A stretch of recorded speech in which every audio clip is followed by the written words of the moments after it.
Une des croyances les plus douloureuses et les plus invisibles est «je ne mérite pas». Beaucoup de personnes vivent avec cette croyance sans même en avoir conscience. Je ne mérite pas d'être aimée, je ne mérite pas de réussir, je ne mérite pas d'être heureuse ou heureux. Et pourtant, cette croyance influence énormément de choses dans leur vie. Souvent, la personne va accepter des situations qui la font souffrir, se contenter de moins, avoir du mal à recevoir ou s'auto-saboter dès qu'une belle opportunité arrive. Parce qu'au fond d'elle, il y a une petite voix inconsciente qui dit «ce n'est pas pour moi». Alors elle donne beaucoup aux autres, mais culpabilise quand elle reçoit. Elle doute d'elle, elle minimise sa valeur, elle a peur de prendre sa place. Et souvent, cette croyance vient d'une blessure émotionnelle ancienne, ou alors de phrases entendues dans l'enfance, du manque de reconnaissance, ou parfois même de mémoire familiale inconsciente.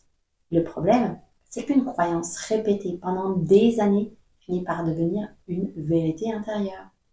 Ce n'est pas la vérité. Quand cette croyance est libérée, la personne commence enfin à se respecter davantage. Elle ose plus. Elle reçoit sans culpabilité. Elle arrête de se punir inconsciemment. Et surtout, elle commence à sentir qu'elle a le droit d'être pleinement elle-même. Tu n'as pas à mériter